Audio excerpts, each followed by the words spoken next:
Ano ko? Tingnan init. Hindi na akong pagkain ah. Yung cheese. Yung ano? Ang sarap pala nung ano, yung tilapia. Sorry. Sorry, mami ah. Sa labas tayo kumain. Mayroon pa dyan.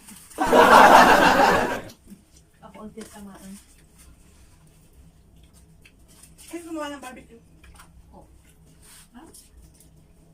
Kaya pala parang Pinoy. Hindi, kinuha ko dun sa recipe ng ano. Sa pork pa daw aalis. Yung bisita na yon?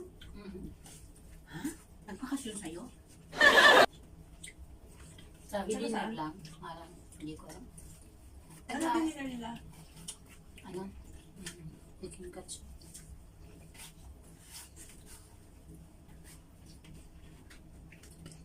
Ilang yung kapsa? Bago sila? Masarap. Laki sili oh.